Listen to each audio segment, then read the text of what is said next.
Welcome to another edition of ALN Thursday at 3. My name is Mike Bordenara. I'm the Executive Director of the Asset Leadership Network. And we're going to look into our past, and not just our past, into our foundation and get a little history going for our 10th anniversary series.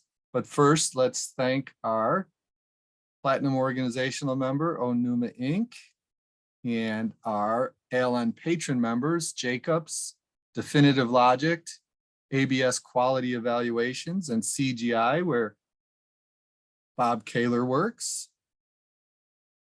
And our organizational members, Andrew James Advisory Group is doing the A55K professional certification and training. And we've got Trent Port Services working with us for a port storm in August, and all of our organizational members were very appreciative of the support. We couldn't do this without them. And next week we got Jack Kelly in a program. Jack was key to having the federal government save $1 billion a year in airline travel expenses. And just last week, the GSA released a statement saying this year they're going to save $2 billion through the program. So we're going to talk with Jack about that program and the implications it might have for an asset management program. And that ties into what's been happening with the National Academy of Sciences. So we're looking forward to that.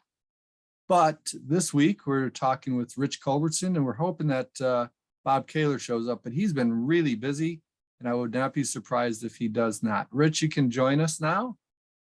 Oh, and before I forget, everyone, if you would like to ask any questions or make any comments, please use the chat, and we will get to them.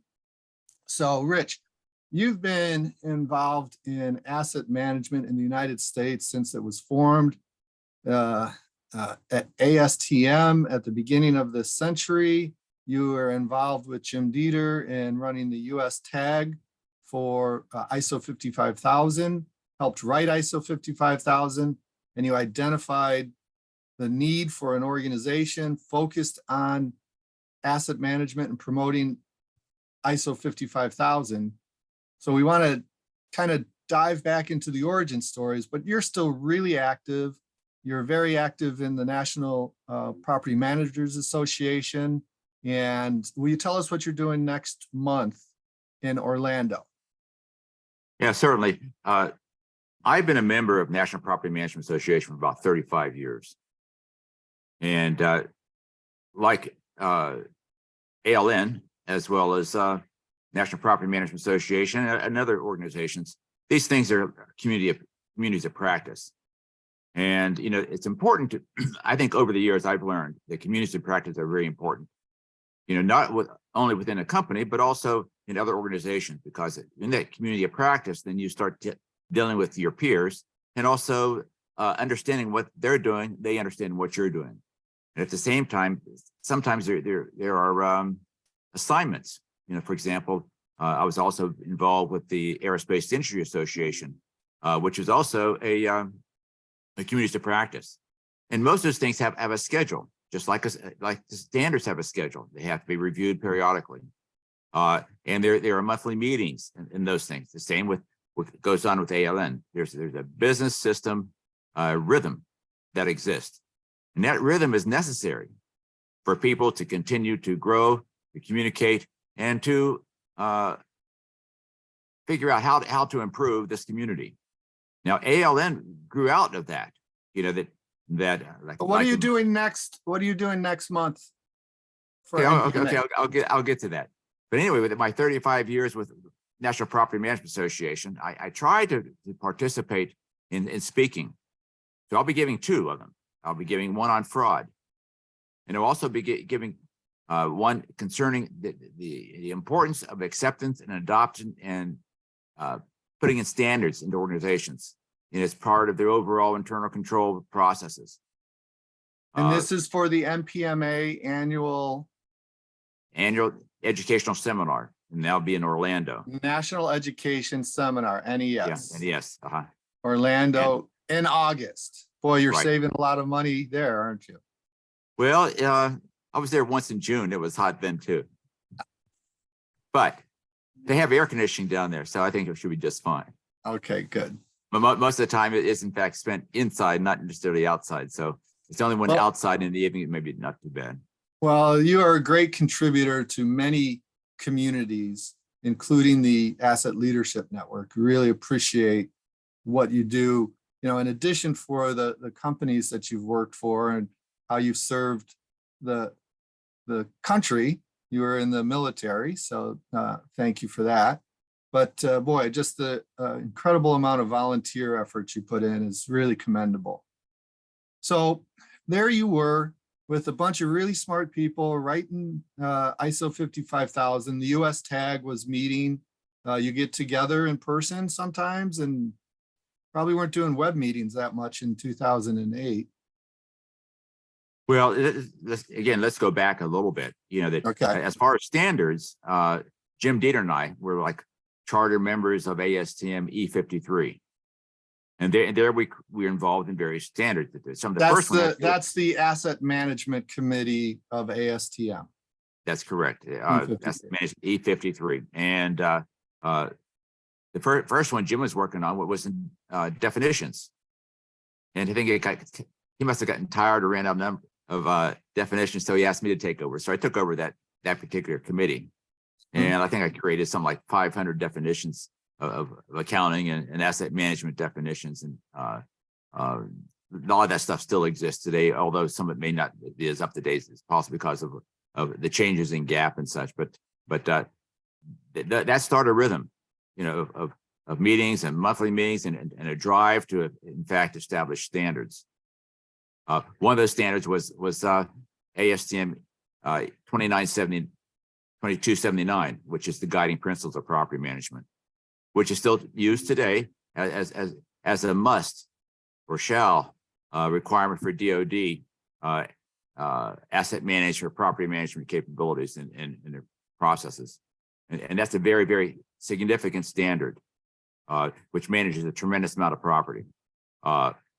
After that, however, once we had a lot of those standards, then we recognized internationally it was probably a really good idea to have a international standard. And that's in 2010, a bunch of us met in ASTM headquarters and to establish ISO 55000. And some of those folks are still with us. Who was there that is still with you? Well, Tom Smith, for example, was there. Tom Smith from the Tom Smith was from the University of Wisconsin, and that's correct. Now emeritus professor at University of Wisconsin. Yes. Yeah, and there's several others that were part of that as well. And and again, I think what we find a lot of times with asset management folks, they tend to stick around even when they get old. They stick around. So I'm not necessarily alone. Yeah, you're contributing. Retired, extremely dangerous. That's how I described you and Jim. Well, sometimes, those things of a calling is important. If you think you have a calling, it may not necessarily end at a certain time just because you didn't receive a paycheck from some particular organization. But those tendencies still exist. So there you were, thinking about ISO 55000 and working through ASTM E53. You got together in person? Yes, we met in person. See, what happened is that once it was recognized that there was going to be an ISO 55000,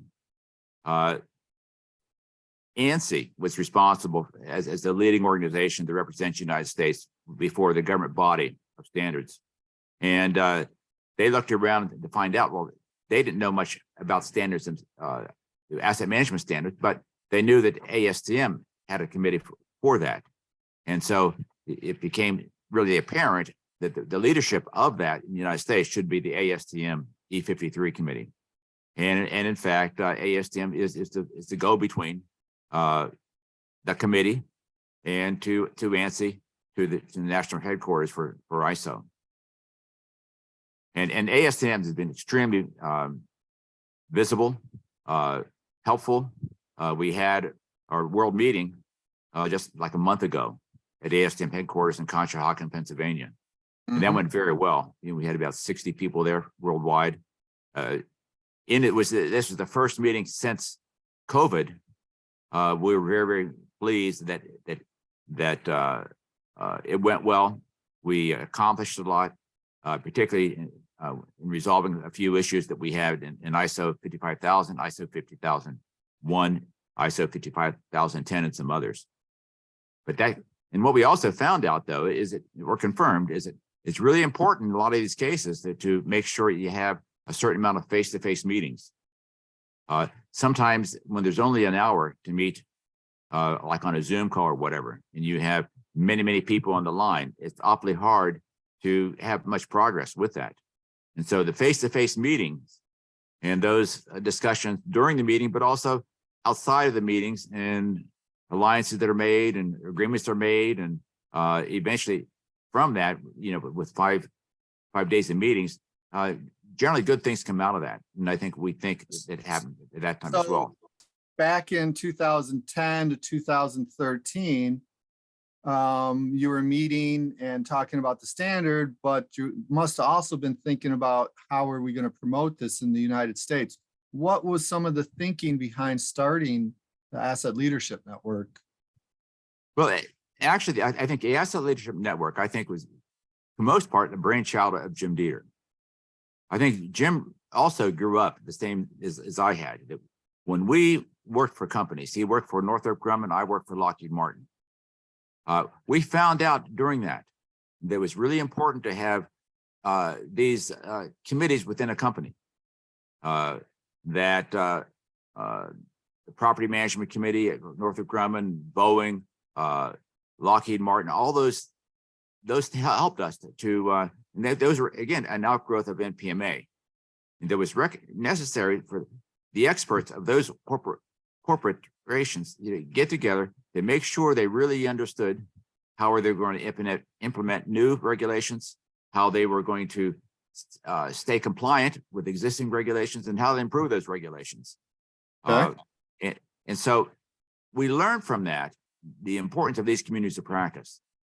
So with ISO 55000, it was also recognized to make this work, there needed to be something like an ALN to continue that community of practice, because unless there's something like that, it just becomes something that's on the shelf that may not be noticed or may not be adopted. Now, from what I understand, it didn't happen with ASTM, it didn't happen with ANSI, because those are involved in actually writing the standards, and it was understood that an entity to promote the standard was something different. Is that accurate? That's correct. In other words, it's recognized that having a standard is important. That may be interesting, but not necessarily useful unless there's a certain amount of promulgation of those standards, and it has to be organized in some way. And unless that's organized in some way, it just may not take flight. You know, it may be sitting on a shelf and not used. And so part of the asset management, an asset is also to provide value from assets. And we recognize we're providing value from assets, not only within corporations and other organizations, but the ISO 55000 was an asset in of itself. It's an American asset and an international asset. And therefore, that also needed to be managed as an asset. In other words, it needed to be identified as an asset. It needed to be measured. It needed to make people, in fact, responsible for that asset. And that's what ALN did in the United States. And that's also what's happened with ALN, particularly on their annual meetings in the National Academy of Sciences and on Capitol Hill and University of Washington, D.C. and all these things kind of brought that together and brought other folks within that community. And of course, what helped, though, is that, you know, these were continuous meetings and gatherings. It drew those folks in also to become members of ALN and also members of a TC 251 of ISO. And again, bringing in additional ideas, additional people, fresh ideas who saw additional uses of the standard. That was very, very helpful. So what were some of the early measures that you thought the ALN should be reaching? Were there any ideas of what success looked like? Well, we knew, for example, that under the World Trade Organization agreement, that how the standards were supposed to work, and the United States was signatory of that agreement. So it's like a treaty, and a treaty per our Constitution is a law of the land. So we knew those things should be in fact promulgated, but unless people drive that and continue to push that, then it won't happen very well. And therefore, it was necessary to bring in the best, between various organizations, government, GSA, GAO, and various other government organizations to pull that off. And that's what ALN did. It brought those people together, again, with the community of practice, with the goal of trying to promulgate this within the United States. And what really helped was, in fact, the National Academy of Sciences lending their or providing a space to have those meetings that, in fact, drew people because of not only the fabulous venue, but also the facility in itself was a prestigious venue, but also it drew a lot of good people, and a lot of good ideas came out of that. But before we got there, there were other events. Now, the ALN started in 2013, and Tony McGrail and had his company Doble host a meeting, if I understand correctly, because I didn't come until the first event in Washington that was in the fall of 2013. Mm-hmm.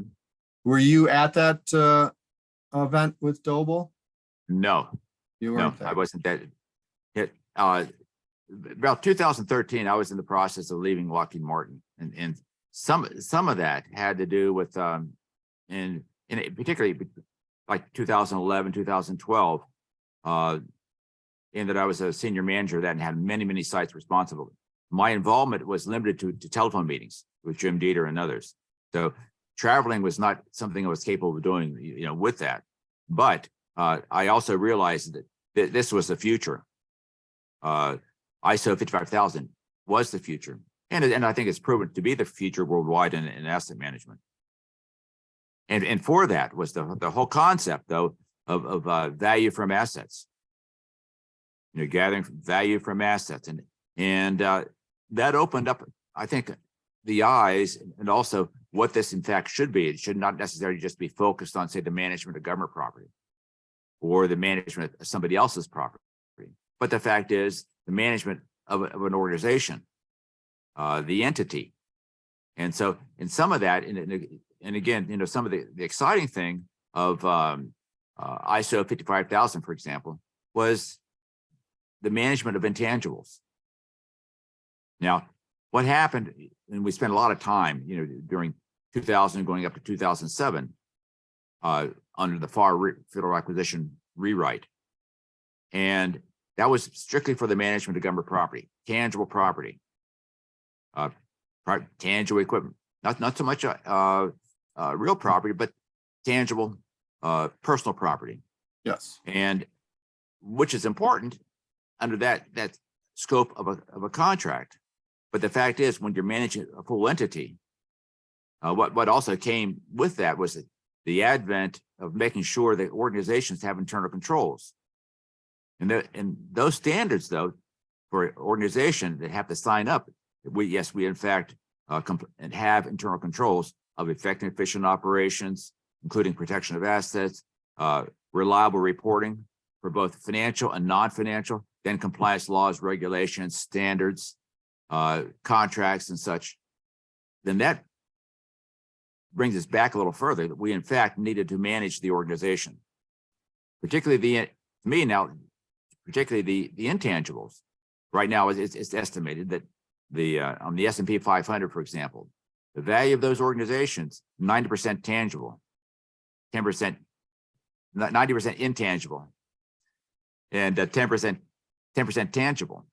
And so, and that was. So let's stop right there for a second. We've addressed that before in talks, but the intellectual property, the patents, the copyrights, the personal experience is 90% of the value of the S&P 500, with only 10% of the value of the S&P 500 being the actual property they own, the land they own, the buildings on it, the things in it, their fleets, computers, only 10%. That's just.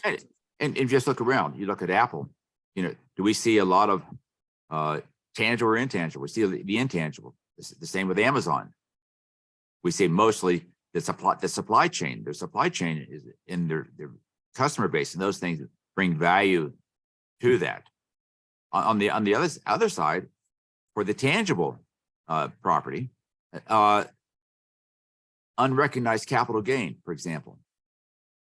Unrecognized means not on the balance sheet. A lot of the land and buildings and such on the balance sheet is are depreciated assets. May not necessarily fully reflect the fair value of those assets currently. And so should unrecognized capital gain, for example, be managed? I hope so. Yes. So the question becomes, who is doing that? And how does it happen? But it hasn't fit within the framework of asset management. That's why I like you, is you're excited to push asset management into all of the areas where it needs to. But let's go back to 2013. So there you were having the talks. There was the Doble sponsored event. And then there was planning for the fall event in Washington, D.C., which was at the Roslyn. Is that the Marriott? It was either Marriott or Holiday Inn. I wasn't there, but I understand it. Yeah, I know about it. Yeah. And so that was the first event in the DC area. And we were piggybacking off of the National Property Managers Association, which has a long running relationship with that property. And so we got in there. And that was the first event. And there was over 100 people. And it was dense with content. And one thing that I remember from that early beginning one, I was kind of confused. Jack Dempsey had told me about this new association, the Asset Leadership Network, 2 weeks before that event. And when he explained to me what this new organization was doing, I said, I've got to be there. And so without even knowing what asset management was, I had the sense that this was the future also. And I was kind of confused in that first meeting until Tony McGrail from Doble spoke in the afternoon, and he stood up to the microphone and said, "Can anyone tell me something that is not an asset?" Dead silence of more than 100 people. And he goes, "Okay, so we're talking about everything." And I'm like, I'm home. This is it. Big picture thinking, the entire ball of wax. These people are not afraid of big ideas. And it was just wonderful to be there.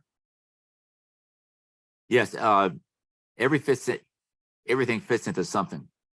Yes. What it is. And the question, obviously, that what you could say is things that are determined to be immaterial. Nonsense, maybe not an asset. But on the other hand, anything worthwhile certainly is an asset. But part of the trick, however, is to determine what in fact is worthwhile and to what extent they should be managed. And that's what's the importance of eventually ISO 55000 purported. It was important to have a plan.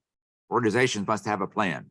Now, the plan didn't come out, I know past 55, for example, is always raised up as well as the forerunner. Well, I'd argue against that. There are several parents, you might say. I would say ASTM 2279 which was older than past 55, also included a plan. The FAR rewrite of 2007 also included an asset management plan. And then when ISO 55000 came out in 2014, 2015, that had a plan. And so the plan is a key pillar of ISO 55010 because it requires the organization to determine what is your plan, what are your objectives, what are you trying to do, then trying to fill in what, in fact, how do you complete those objectives with your own internal controls, how you protect assets, but also how you defend assets, and how you make sure that not only things, but also the people are in place to do that. So we've looked back a bit, but we've got just 5 minutes, and I was talking with Jim Dieter last week, or earlier this week. It's summertime, things are kind of blending all together. He said that we're going to ask our key people, what should we be doing? What's one thing that we should do in the next 10 years?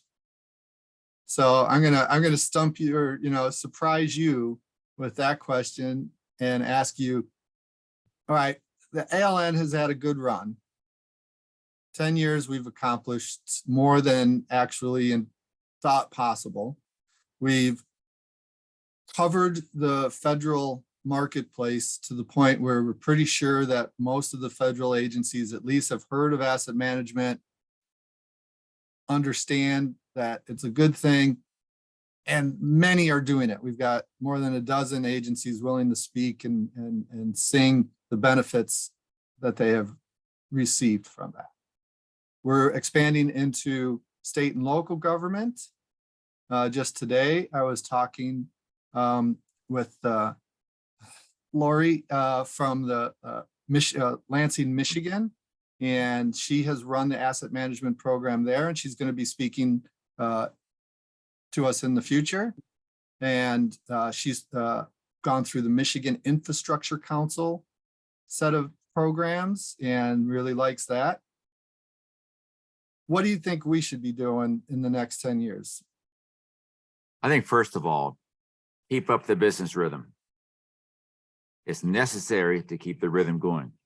You can't have organizations coming in and going out, and because each one of our members, our audience, these folks are in fact,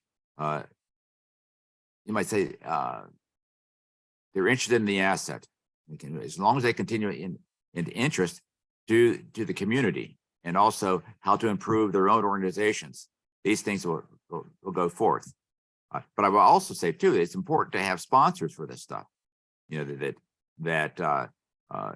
Things only run. Finance becomes the grease of continued operations. And so that's important as well. It's also important in the next 10 years that some of us are old. And so it's important that others, younger folks, step up and also have the same vision, to bring this thing forth, to blossom much greater than it is today. And then Amelia asks a question that's kind of is tied into that, and we can kind of apply that to our organization. She says, an asset management program also requires organizational leadership and a collaborative organizational culture. Can you say a few words about that? Yeah, one thing I've always pushed, is the GAO did a wonderful job promoting the COSO internal control standards. Part of that culture has to go the tone at the top. So the tone at the top and the understanding by management that we in fact are going to operate with good internal controls to accomplish objectives. If you use the framework works. If people try to wing it, most likely it'll fail. Or what happens also is that you have leaders in the organization who have incentives, financial incentives to do certain things. And some of those certain things can also lead them astray to get on the edge of what's compliant, what's non-compliant. So the framework, when it's used properly, is very, very important. And that culture has to be in there. That balance of the culture. One of the things that, also try to stay with some of that. For example, if we read Federalist Paper 951, Federalist Paper 51, written in 1788, it talks about the balance of power, and it needs to have ambition against ambition. And we see that today. We see struggles between the balance of power between executive branch, administrative branch, and judicial branch. It's the same thing. It was envisioned in 1888, or excuse me, 1788. So if you get a chance to read that, because it really hits to the heart of how we work, and it's necessary to have that creative dissonance, you might say, to progress and to make things work. And part of that is, in fact, the leaders on all sides of that to make it work.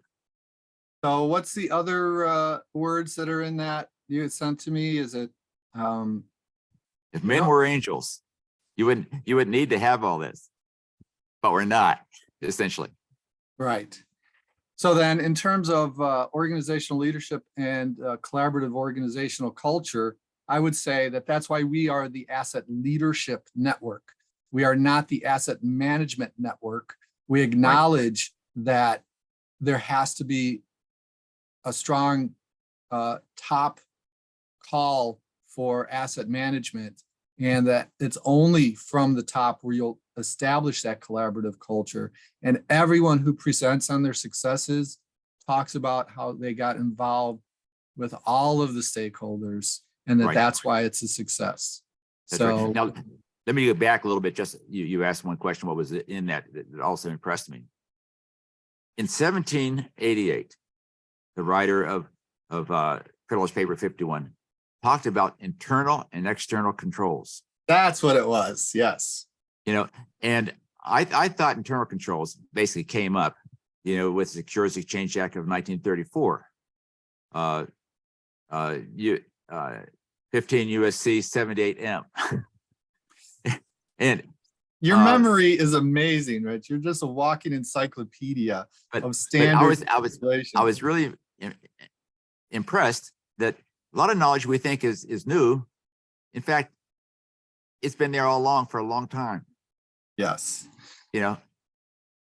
So I said to Lori today that asset management has been around since before the pyramids. It's all known. What's changed is the tools that humans have created and evolved allow us to achieve our missions in dramatically different ways than they did when we were children. It's happened in our lifetime. And much of this is just a response to the more powerful tools. Mm-hmm. But there's been a lot of contributors. And when we have these meetings, the fact is we gather more ideas. And we try to put those ideas into standards. And also to kind of look at things just a little differently. I mentioned like the management of the intangibles. That opens up a whole new area of things that need to be managed that a lot of times haven't managed properly. There's the same thing, that we recognize the important, one of the presentation I'll be making in Orlando has to do with fraud. How, in fact, do we protect assets against fraud? How do we protect initiatives against fraud?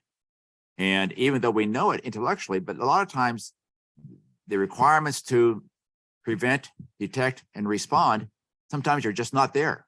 Mm-hmm. And so those are areas, when we look just at that, are avenues of which we can really improve our community and of course, our society. And Art throws in that it's abuse as well as fraud. And yeah, the whole thing of waste, fraud, and abuse, those things exist. Those things a lot of times are around us. And it's important that asset management try to lead the way on that to prevent that as much as possible. Well, and Rich, build that into systems.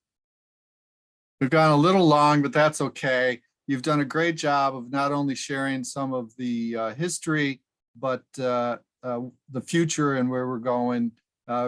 Really appreciate your contributions. I can't wait until we go public with everything you're doing about the gas industry and how we can change that industry. So thank you so much for everything you do for the ALN, ASTM, ANSI, the country, and thank you. And Well, thanks thank you to very much for all, having me. I appreciate it.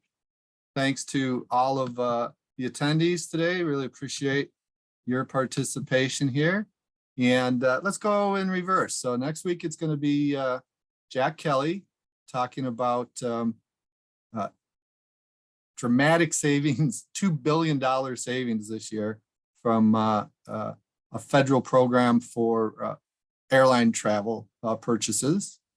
And I have to stop share and re-enter into the PowerPoint because it just wasn't working that way.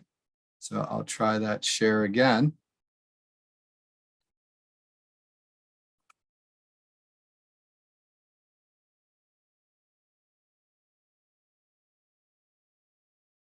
There we go.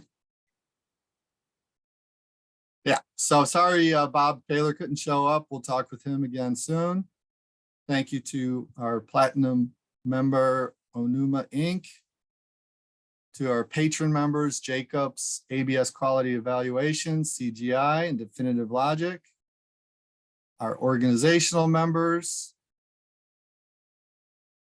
and also reminding you to come next week with Jack. And then August, we've got the UN is going to do a series, a 1-2 series, 2-part presentation on their asset management program. We've got the Port Storm highlighting the Trent Port Services and how they want to change the ports industry. And then just yesterday, we found out that we've got a connection to the Colombian Embassy in Washington, D.C. And we might have an in-person activity in the Colombian Embassy in Washington, D.C. featuring the UN, but that's still in works. So I shouldn't have said that. Nick, when you do the editing, cut this part out. And thank you all for attending. We'll see you next week. Bye for now. Goodbye.